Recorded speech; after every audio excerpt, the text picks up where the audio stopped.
you. This is so exciting. Yeah, I think the most important thing for me to say first is that we have an entire team.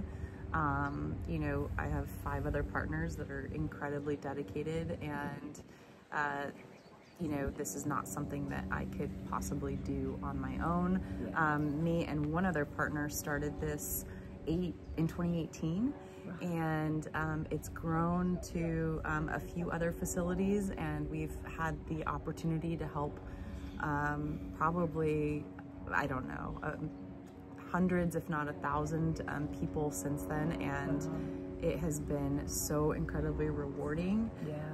But you know, I'm a huge advocate for building community, and you know, I really want to honor the people that, you know, aren't getting interviewed, because there's so much that goes behind the scenes of this. I mean, you walked in and we have, you know, several full-time staff, doctors, nurses, and you know, there's so much that goes on to actually get people here.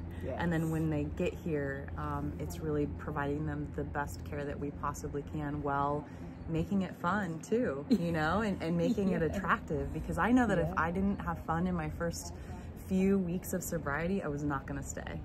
So yeah, it's been an incredible journey. We're still learning. We just busted into the mental health side of things, so one of our facilities is mental health, and it has just been amazing to see what God is doing. He just continues to bless us and show us more and more and more. So yeah, I'm so glad that you could be here to see it. Yes, I'm very grateful for this, because I've never seen that anywhere. You know, I went to like certain facilities, you know, in Europe, like I told you, and also like, you know, I looked into a few things in the US, but this is very, very unique. And like even you with like your whole background and your whole, you know, story, like you can really feel like a different presence here. You know, and this makes it also very very unique. So can you maybe touch a little bit on maybe your whole like story with like breaking free from addiction, and like maybe also like what helped you, and the faith aspect, you know, because like so many times, you know, when we want to like truly change, when we want to change, you know, we start and then we stop, and people always fall back. And I was like, even in my own story, you know, like losing so much weight, like for me, like this whole topic of addiction, right, and like having a long-term change is so important. And I really would like you to dive like a little bit deeper on like your story and how you actually changed to become this amazing, beautiful woman now, and like changing so many lives. Still a work in progress, but I would say a super condensed version is I had always really struggled with not being okay in my own skin. I never really felt comfortable. Even in high school, when it seemed like I had everything, and was, you know, very involved in sports, was even on varsity teams. I was the varsity captain of my cheer team from freshman year to senior year, and had a really beautiful life, but I never felt okay on the inside. I never felt worthy or wanted. And we do what until we know God and Jesus, like we do all the things, right? Trying to fill it with boys and alcohol and drugs, and, you know, really just seeking. And one day, someone who I worked with shared the gospel of Jesus with me, and I had an immediate change, and that was when I was 18. And he invited me to his church, and I started attending his church groups with him, and then he and I got engaged a year later, and we got married about 12 months after that. So I was 20 when I got married, and we had a really beautiful marriage. He was an incredible man. He loved the Lord so much. I didn't drink all through college, and then when I graduated, I started working for a company and started entertaining clients, and I didn't really know that I had alcoholism, which means it never really goes away. So even though I'm not drinking, you know, I still have to make sure that I don't do certain things to light my disease on fire, if you will. And so when I started drinking again at 22, I was really confused because I just picked up right where I left off before I knew Jesus. Okay. And was just incredibly swept away by, you know, I was blackout again. I would go on these really long weekend trips, and I would just have zero tolerance. I mean, I was blacking out almost immediately and really didn't care about the consequences. And then alcohol just consumed everything, and I just became a slave to it. And you know, eventually convinced my husband that I needed to go sow my wild oats, which was really not the case. I didn't understand that I had the disease of alcoholism, which is you know, both spiritual and physical. And so I kept feeding myself alcohol, and I'm very allergic to it. And then I wasn't really willing to stop, and I believed that, you know, I just was one of those people, and they talk about the parable of the seeds that just fell on the rocks, that like I didn't really have a true salvation because it couldn't stick for me, you know, like I didn't understand, okay, wait, you gave your life to Jesus and you had this beautiful life and this beautiful marriage, but you also have all of this crazy addiction going on over here. And so I was kind of mad at God, and not kind of, really, I was like, what the heck? I feel like you scammed me, right? Like I thought everything was supposed to be okay once I gave my life to you. I thought like everything, like life was gonna be good. I didn't know that I would have this huge battle, and I wasn't equipped. I had no idea what I was dealing with.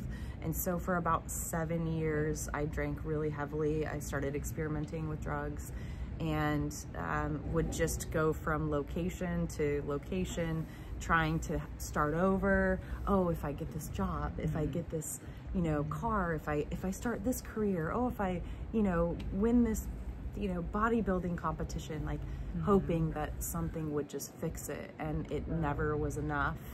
And then in 2015, I got to a place where I was gonna end my life, and I was just at a place where every day I would wake up and I wanted to be different, but I couldn't. And I told myself, today's gonna be different, you know, and then within an hour I was, you know, reaching in the freezer for the vodka, or I was going through my, you know, prescription pills, taking whatever I needed to take, and it just seemed like this endless cycle over and over. And so I had this, I had 2 dogs at the time. Animals are a big part of my story. And, you know, I couldn't bear to leave them. That's why I didn't want to take my life, was because who would watch them, you know, and they had been there for me for everything. How could I abandon them? But I had this idea, if I went to this dog park, that I could find like a loving parent. And I was gonna leave them at this dog park, and I was really gonna, you know, take my life that day. And I went to the dog park with all intentions to leave them, and no one was there. Not one person showed up. Wow. And so, yeah, I drove home with them, and I did the hardest thing I ever did, which was ask for help. And I reached out to a woman who is at my gym, and she was this beautiful soul and had 4 kids of her own, was adopting 2 more from Africa. She loved Jesus. She had like 20 plus years of sobriety. And she would always say to me, if ever you want to talk about sobriety, if ever you want to talk about sobriety. And I was like, that's so weird. Why are you asking me? I don't know. I don't want to talk about sobriety. But here's the beautiful thing, was that when I was ready to talk about sobriety, I knew where to go. Wow. And so she met me, and she just kind of told me the way. She said, hey, here's what I did. And she said, I went to a 12-step program, and it's free, and I do it every single day. You never get cured of this thing, one day at a time, and you have to make sure that you're spiritually connected, but you're also taking care of yourself physically and mentally. And I just needed somebody to show me the way, and I did everything she told me to do. And fast forward, 9+ years later, I, have 9 years of sobriety, but I also have a really amazing life that's full, but I feel okay in who I am, right? And I think I know that's because I have a relationship with God, and I have a relationship with myself now that I never was ready for. I just didn't know how to do it because I was following the ways of the world, if that makes sense. Yes. Yeah. So what did you do different? So like, how did the relationship with you change, with yourself change? Yeah. It's a really good question. Everything different. I did everything different. I was willing to take suggestion from someone else, and I think that's so key, is that you have to want what somebody else has, right? Don't take suggestion from somebody unless you're willing to take or trade places with them. Right. And I would have traded places with this woman, not just because she was sober, but because she was happy. She had a successful marriage. She was really confident, but not cocky. And so, she just told me, I go to meetings, I work the steps. I need to stop hanging out with people that I don't want what they have, which means that I needed to stop hanging out with a lot of my drinking friends. And they weren't really friends, they were acquaintances. And I started putting sobriety first. So what that meant is, in the morning, I would go to a meeting at 6:30 a.m. Like, it was my priority, not just me saying it, but me physically showing, hey, I'm here. Like, if I put my sobriety first, everything else will fall into place. And so they also, gave me, like, it's almost like your marching orders for the day. Like we say, clean house, trust God, help others. And what that means is, I have certain things that I need to do to make sure that I stay sober one day at a time, because that's all that's promised. And a lot of times that means that I don't just consistently think about myself, right?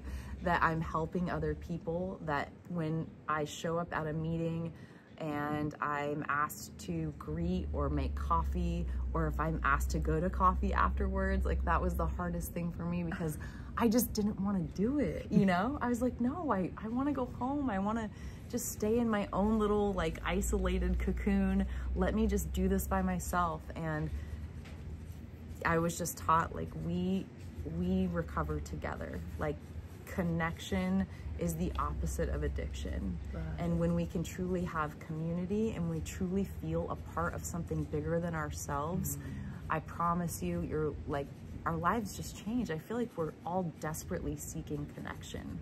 That's why social media is so popular, because we're like trying to connect, but really it makes us very antisocial, right? Because we're on the, I'm sorry, I have a B. We're trying to have an actual social interaction, through technology, which I don't believe. I think it's an amazing place to start, but this is where true connection happens, right? Yes. Yeah. Amazing. So how did you, when you talk about connection, how did you connect with God again? Because you were so mad. Yeah. So how did you connect with God again? Yeah. And how did that process go? That's a really good question. It's almost like when you're working out in the gym and you're like, okay, I want a 6-pack, right? And your trainer's like, great, we'll get you there. Don't worry about that today. Just do these things. And then you fast forward, and 6 months later, you're like, oh my gosh, I have a 6-pack. And so it's like, I didn't really want a relationship with God again. I just wanted to stay sober and not kill myself, right? Or not want to kill myself. And so I just did all of these things. The biggest thing was I started talking openly about my addiction, which had been such a hidden, shameful thing for me for so long. I really justified, my pill usage and all of the things, cocaine even, because I was like, well, everyone's doing it, it's not that big of a deal, because, I haven't gotten a DUI, I haven't gone to jail, I haven't lost my apartment. But really, I was so spiritually bankrupt that I wanted to take my own life. And so when I started to share and let other people in, you know, that vulnerability and that transparency brings connection, because then other people are like, oh my goodness, I have the same story. It might look a little different. And so when you start to feel connected to through people's brokenness, you're just like, okay, I'm not crazy. I'm not the only one who's felt this way. I truly, you know, am like not this unique, you know, snowflake. Like, we all struggle with something. And I think when we get vulnerable, you know, my parents did the best they could, but they didn't really talk about feelings. My mom grew up in a German household. Oh, really? Yeah.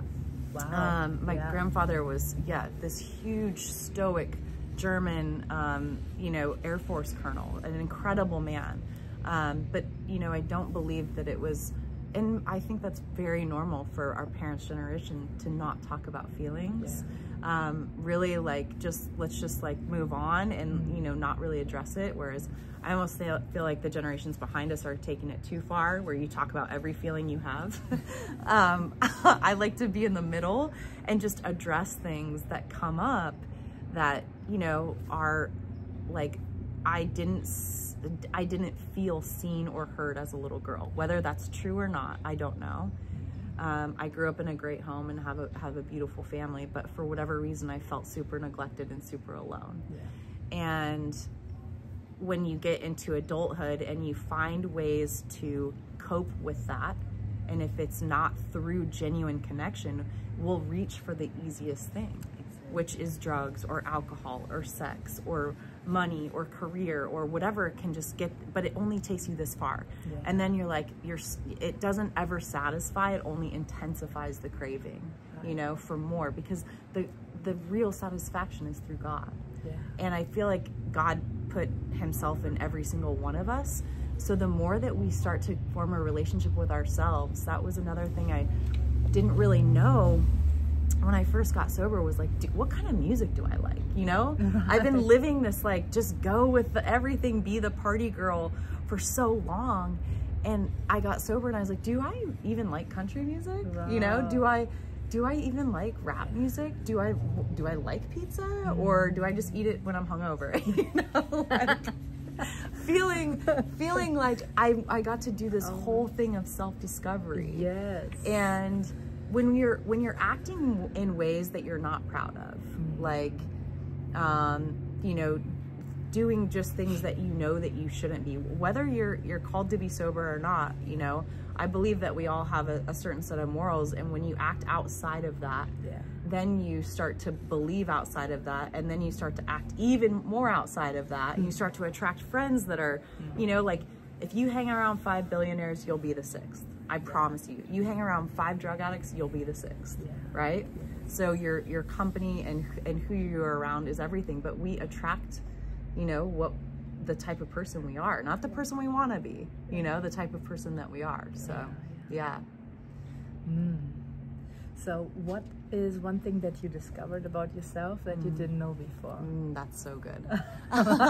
Because it feels like so.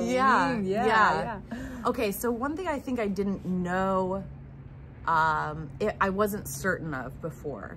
I always knew that I loved people and I loved having fun and being the life of the party. Like, I love having fun, you know, and you do too. We both like to have fun. We're both always being silly and dancing, right? And I never knew, is that really me or is that the alcohol, right? And then I got sober and I'm like, I have way more fun. I love jumping out of planes, you know, I love doing crazy wild things. And it's just who I am, right? And it's nice to know, like, no, that alcohol and drugs made me almost pull back. Because I would just, like, I would be the life of the party, but then I would, like, when I was sober, I was like, that's not really who you are. You're like this, you know, quiet, and I'm not quiet, and I'm very, I'm so much an extrovert. I love people. I love being around people. It's a gift. So I think learning and being validated that, 100%, like, you love being around people. So when do you feel the most connected? That's a really good question. Being with clients, I love sitting and talking to people at day 0, day 1, day 2, because I know what it's like to be there. It takes me right back. I'm one drink away from them. You know, time is never a tool to keep us sober, right? It's just kind of a measuring stick. But also where we're gonna go after this, which is the horses. Yes. I love sharing that with the clients. Horses and dogs are a huge part of my story. You know, when I'm brokenhearted, or if I've gone through, you know, loss of a relationship, or just anything that I'm dealing with, I've learned to find tools that I can go to certain places that help my brain stop, you know, just the noise and the chatter, because that's really why I drink and use, is I had this voice inside my head that just told me, you're not enough, you're not doing enough, you know, you're never gonna be what you think you are, all of these things. And, you know, at some point, like, you just have to get to a place, a safe place that helps you. You can say all the prayers you want, you can do all the deliverance you want, you can, you know, read all the scripture, but there is still a very real thing that addicts and alcoholics go through in early sobriety, and I believe, you know, throughout your recovery, is that we have this mind that doesn't stop. And so I found 2 places that really help me keep my mind quiet. One is at the stables with the horses, and then the second is at the driving range or when I'm playing golf. Yeah. When you play golf? Yeah. Really? Yeah. I didn't know that. It requires so much concentration. And much like being around, you know, a 2,000-pound animal, you need to be there. You need to be focused, right? And so it gives you an opportunity to really just be present in the moment, right? And we talk a lot about meditation in recovery, because, you know, prayer is like asking and talking, and meditation is the act of receiving and actually listening. But I gotta shut my brain up in order for me to listen, right? And so a lot of times I receive answers in the middle of the night. I'll receive answers, that's, you know, one, but also when I'm with the animals and I'm just present, and God's like, okay, now I can come in. Now I can actually, you can hear me, because you're not trying to manage and manipulate everything. Wow. Yeah. So what helped you to really like surrender and like let go of control? Yeah. Good questions. You have such good questions. So I think it's a process, just like everything. I got to a place in 2015 where my brother essentially told me that I needed to get help, and it was almost a relief, because I knew that I needed to, and the show was over, and, you know, I had I lost the war. And so, you know, my family really encouraged me to get help, which helped, because that was like, okay, now I have like an excuse, even though I knew that I had needed it for a while. But the full surrender, I think, came with me actually feeling better. I would say within like the first 2 to 3 weeks of being sober, what would happen is I would go to these meetings and people would welcome me, and they were happy and sober. And that didn't exist in my world, right? Like, you were either, you know, very, very happy and high and on a bunch of drugs and alcohol, or you were miserable and depressed, right? Yeah. And so when I saw people happy and sober, and they were welcoming to me, and I wasn't really welcome anywhere at that point, you know, people were over me, because I was, and can still be, pretty selfish and inconsiderate. And you know, they just really said, it's okay, like, we do this together, it's one day at a time. And these things that I came in, I was so embarrassed and appalled, and just felt like, oh my gosh, I can't believe I've done this. They laughed, and they're like, what do you mean? We've all done that. Like, what's the big deal? Like, move on. You know, quit revisiting the things you can't revise. Like, let's look forward. There's a reason that the you know, windshield is so big and the rear view mirror is this big, right? Because we're supposed to be looking forward and be present and really, you know, excited about the future, not just worrying about these things in the past. So I would say what happened was, when I started to get, like, I remember having an entire week sober, and I was like, oh my, and I made it through like my first Friday night. I was like, oh my gosh, like, this is so cool. And I woke up Saturday morning and I went and did a Saturday morning workout and not hungover and feeling like, I can't believe I just did that, you know? And then feeling even like more self-confidence about myself and just like, okay, this thing is actually working, right? And I started to like really have genuine connections with other women, and they didn't like want anything from me, and they weren't catty or backstabbing. Like they literally were just going through the same exact thing I was. And it felt so good to be seen, right? Yeah. And it was like, this is what like me as a little girl needed. And I just wasn't available to it. And now it was like, okay, whatever I need to do. I love the results I'm getting. I will do more of it. And that's really kind of how my whole sobriety has been, is just an attitude of willingness. Whatever I need to do to be in a place that will, you know, allow God to really work, because my way doesn't work, right? Like my way is me alone, drinking, you know, getting different prescriptions from different doctors and trying to really control how I feel all the time. And God's way is like, let me be in control of your emotions. Let me be in control of your thoughts, of your heart, of your relationships, right? Such a beautiful thing. Cool. One last question. Sure. Okay. Yeah. What helped you a lot to receive love?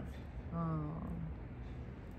I don't think we can really receive love until we love ourselves, right? And they say this thing, they say, let us love you until you love yourself. And I saw these women just adore me, right? And just tell me how beautiful I was and how capable and strong. And even though I didn't believe them, I believed that they believed it, you know? And so I just hung out with them, and I saw the way they loved each other. I saw the way that they showed up for each other, and I saw the way that they treated themselves. Right. And they don't break promises to themselves. Like when they say they're gonna do something, if they say they're going to work out at 6 a.m., they go work out at 6 a.m., right? Yeah. Because breaking a promise to yourself is basically telling you you're not important, you know? Just like when somebody breaks a promise to you, you're like, wait, I thought we had an agreement. Yes. We so often break promises to ourselves, but I think it's been so interesting to have role models that have shown me just such simple things, like showing up for yourself every day. That means that you make time for you, like make time to I buy myself flowers still to this day. I buy myself flowers every week. Like my house is covered in flowers. I want to make my house beautiful, right? I believe wholeheartedly in health and just being whole and helping people, but also, you know, I go to bed, I prioritize sleep, and I think that I needed other people to show me, okay, how do you love yourself? Because I don't really know, you know? Like, I had this weird idea that love was transactional, and that it had something to do with all of the accomplishments I had, and really that's not what love is at all, you know? Love is having, like, accepting someone exactly for who they are. And when I finally accepted me for me, and trust me, it is definitely a process, and we are a work in progress. I was actually able to be like, oh my gosh, I actually like me, you know? I'm cool. Like I love hanging out with me, you know? Like I'm my best friend. Like we like love to have fun, just me and me. Now I sound crazy. I totally get you. Yeah. I love you. I love you. I'm so glad you came. No, this is so special. Yeah. I didn't know that you have like German background too. Yeah. That makes sense. Yes. My grandfather was like, I don't know, 6'3" and just huge and man of very few words. Wow. Right? That's kind of, Germans are like that, correct? Yeah. And just, I mean, his presence was all that you needed. Like, yeah, it's, I'm German, and then my grandmother was first generation Norwegian. And they met in New York from, they both were immigrants from, I think my grandfather was second generation. I'm gonna have to ask my mom. But either way, like very European roots. Wow. Yeah. So good. Yeah, I know. Blessed. Wow. Yeah. Thank you so much for like sharing your love story. Thank you for caring. I can't wait to hear about your story. Yeah. So like if somebody like sees that, right, and they want to like get in contact with this facility, so where do people find you? Yeah, good question. So I mean, you can always find me on Instagram at SoCalCat. It's SoCalKatt. We have obviously a really good website. Our facility is called Laguna Shores Recovery, and we have a few other facilities. When you Google Laguna Shores, there's like a million others that come up because we're still working on our rank. But we are very much taking new clients. We only usually take private insurance, but always, you know, feel free to contact Caroline directly, or if you want to contact me through Instagram. And even if we can't take your insurance, I'd be happy to connect you with somebody who can, or give you some free resources that might be available to you in your network, in your area. Wonderful. Thank you. Thank you so much. Of course. Thank you.